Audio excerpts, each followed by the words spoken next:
Fight for another episode of Boxing News today. And let's start off with the tragic story of Jarrell Miller.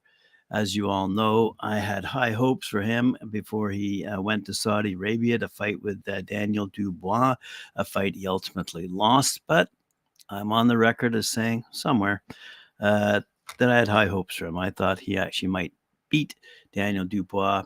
I assumed, of course, he was going to be training for that fight and would be in good shape for that fight, having come off such a movie worthy story where he was about to fight Anthony Joshua, got pulled out of that fight because of drug related issues, could have fought him again, but didn't. Andy Ruiz took Jarrell Miller's spot, picked up that $5 million purse. And as far as Jarrell Miller's concerned, his next option was to fight, courtesy of the Saudis, uh, Daniel Dubois. No more than a week later, and having previously spoken to you guys about possibly being hacked by establishing a GoFundMe page in his honor, requiring, I think, 150,000 US. A few days after that, he's now been arrested, and as far as I know, is still sitting in jail because no one's bailing him out anytime soon. Why? Because apparently his car got repossessed, and he obviously marched off down to the repo dealer and said, "I want my car back." They obviously said no. So he put the young fellow in a chokehold, threw him to the ground, took the keys to the car, and off he went. Now, just like in the movies, the car has a GPS locator. So it wasn't too hard for the police to track him down in Florida. He didn't get too far. Where now this would be the movie scene. He's 330 pounds, as you all know. Your average policeman that I know isn't quite that big. And I'm sure they didn't know who they were actually chasing. But nonetheless, he got arrested. And apparently peacefully, I assume. There wasn't any reports of assaulting a police officer. So he got nabbed and charged with carjacking, and of course the assault on the poor fellow behind the desk at the dealership slash repo dealership. I don't know whether it's take a scene out of a movie here called Repo Man and put two and two together. And Jarrell Miller was not a happy camper seeing his car go down the road in someone else's hands. So he took matters into his own hands and went after that car, took it back, and ultimately ended up in jail awaiting bail. There you have it. It's got to be a movie. Let's move on to other boxing news. Gabriela Fundura, great fighter, and she's about to fight Marlen Esparza for the undisputed flyweight championship. This is going to take place in Las Vegas.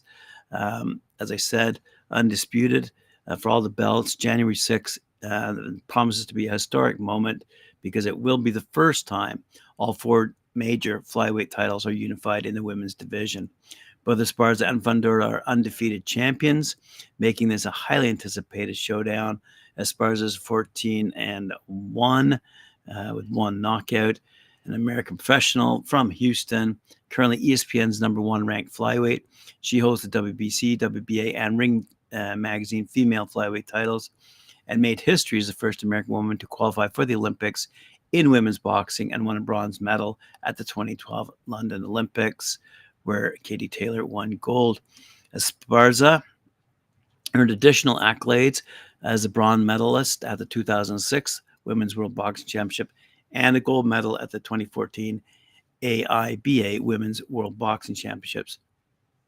Certainly known for technical skills and high boxing IQ inside the ring. Fundora, 12-0, 5 knockouts from California, is trained by her father, Freddie Fundura, and is the younger sister of Sebastian Fundora, the former junior middleweight interim champ. She is ranked number 2 by ESPN and has fought 3 times in 2023 including a fifth-round technical knockout victory over Arely Messina in October. Fundura may use her power and aggression over her opponent during the fight.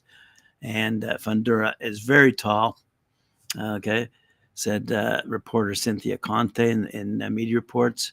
Fundura is very tall, bright, and a shining star. She put on one hell of a performance against the reigning champion.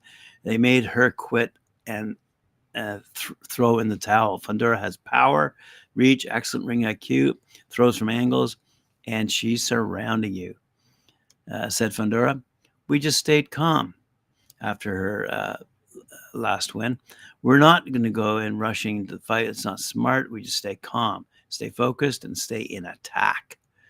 And honestly, at the end of the first round, we saw she was hurt. So I knew from there it was going to be a long night, Fundura added.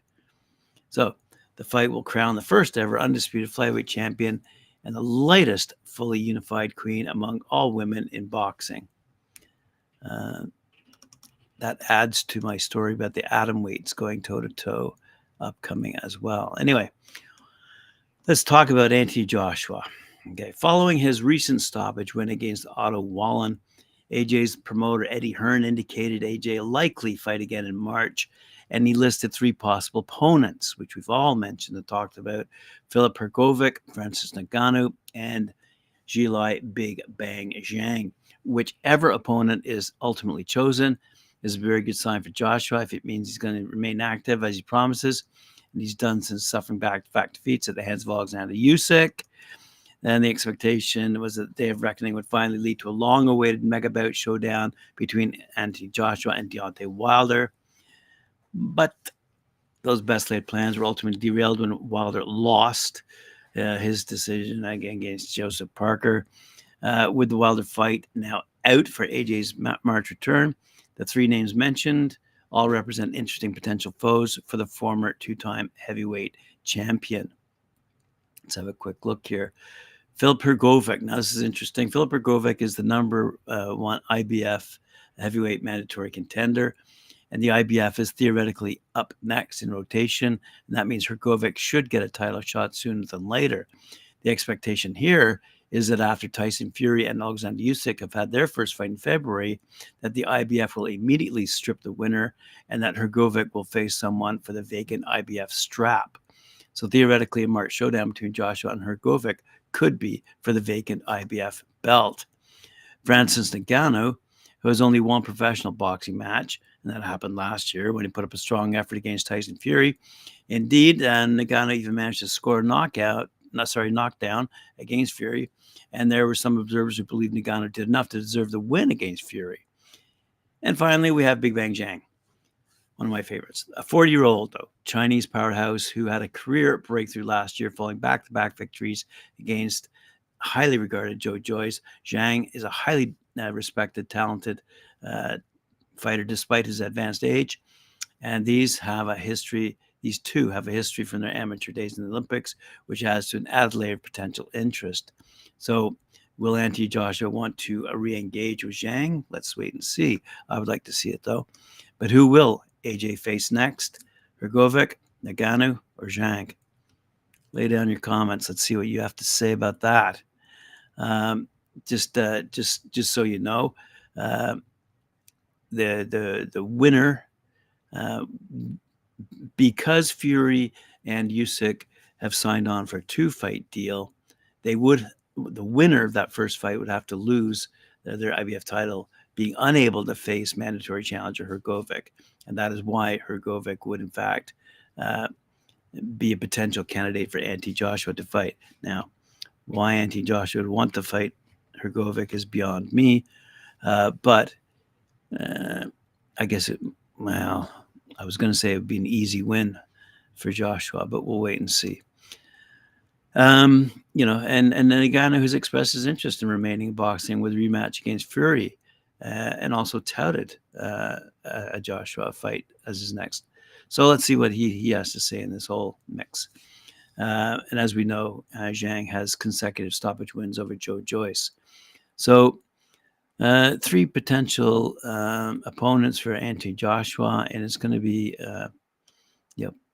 a good decision, and I'm sure a good fight no matter which one is selected. My thought here is it'll all boil down to money.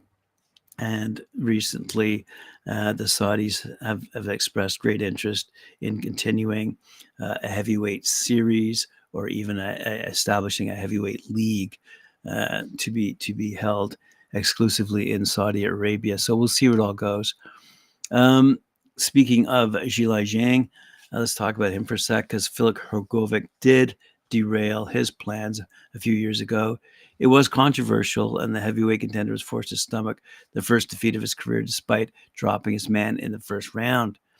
Getting down on himself was an option for Zhang, but he didn't see the point. He simply dusted himself off and went back to the drawing board instead of taking on a tenuous, no-name opponent. Zhang, as we all know, jumped right back into the deep end and had his 2 fights against Joe Joyce, who at the time was on an incredible streak. He held the WBO interim strap and was seemingly just a fight away from fighting for that full title. Zhang was viewed as an innocuous speed bump and a mere blimp on the radar. However, after rocking and stopping Joyce on consecutive occasions, Zhang now finds himself in a position of power. So the 40-year-old has spent a ton of his recent time sifting through the heavyweight landscape. Of course, Zhang, 26-101, 21 knockouts, has 4 names that he'd love to share the ring with: Tyson Fury, Oleksandr Usyk, Anthony Joshua, and Filip Hrgovic. But unfortunately for Zhang, those 4 fighters are ostensibly entertaining other matchups. Usyk and Fury have signed that 2-fight deal. Joshua and Hrgovic could get in over the next IBF strap, as I said. So with those names presumably off the table, Joseph Parker is now protruding towards the top of Zhang's hit list. So his interest in fighting Parker comes on his recent upset win over former champ Deontay Wilder, which derailed AJ's big money fight night over in Saudi Arabia in March. Parker may not be his preferred option, but for Zhang, he may very well be the next best available opponent he can get his hands on without a doubt. Said Zhang, Parker might be a good option. Right now, he's hot. Now, everybody's looking at him. He's really good. If I can't get any of those other guys, then Joseph Parker would be a good option.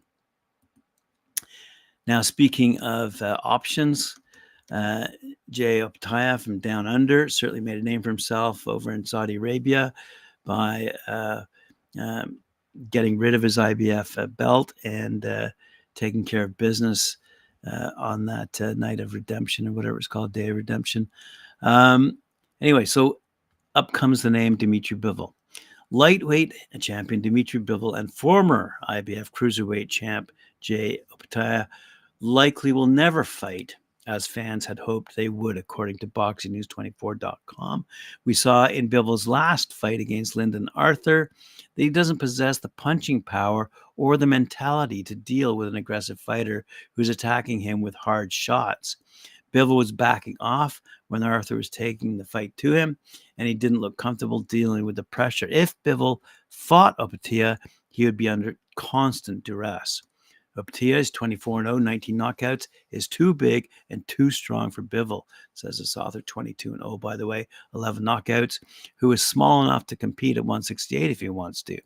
The 32-year-old Bivol doesn't possess the side or pack enough power to go up to 25 pounds and take on Opetaia at cruiserweight.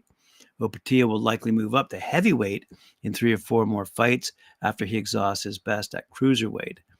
The fights that fans would like to see the 28-year-old Australian involved in at cruiserweight are against a few of these fighters. Let's mention a few before he moves up to see some of those heavyweights. Chris Billiam Smith, Richard Rick Pork, Miras Bright Ice, that'd be a rematch. Gilberto Ramirez, to name a few. He's simply too powerful for Dmitry Bivol, says this author. I know the Saudi Arabians are trying to push Jay Opetaia and Dmitry Bivol together. Yeah, Opetaia is too big and too powerful for him, said Gareth A. Davies about the former IBF cruiserweight champ. The punches that Opetaia was hitting his opponent, El Zorro, during that Day of Reckoning event last December, it would have been too difficult for Bivol to take without folding quickly. Joe Smith Jr. had Bivol hurt during their fight in 2019, and he's not nearly the puncher as the southpaw Opetaia. They look similar when they were standing next to each other. There's a picture out there that the Saudis put out. We're already talking about in the industry. Jay Opetaia is stepping up to heavyweight because he carries a huge amount of power, Gareth said. He's rated by most people as the number one cruiserweight in the world. We probably need to see that in over 2 or 3 fights. Let's see him wreck a few people, said Gareth. He's got to get in with Rick Pork and Chris Billam-Smith, or maybe Artur Goulamirian. Maybe just prove something. It's fair to say that none of those cruiserweights will want anything to do with Opetaia due to the risk that he presents, which means the only way of those fighters going to be tempted to face him is if the Saudis offer big money to them. Without them making it financially worthwhile to take on Opetaia, he's likely going to leave the division soon and head towards heavyweight, where he'll have a better chance of getting interesting fights. Certainly against some of those up-and-coming Americans. Having said that, if he's suddenly invited up as a wild card in the heavyweight Super League in Saudi Arabia, he'll take it, said Gareth. There's probably 3 or 4 times more money than what he's earning at cruiserweight. This is a business as much as a sport. Money talks, and it always tells. So that's the dollar chain that he's going to be on. It's just too outlandish for Bivol to go up and face Opetaia, especially when there's that legacy fight up there at 175 with Better BF.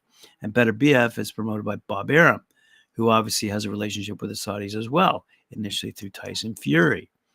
So if only there's one fight between Bivol and Better BF, then Dmitry could be tempted to face Opetaia unless he moves down to 168 to go after the big names in that division.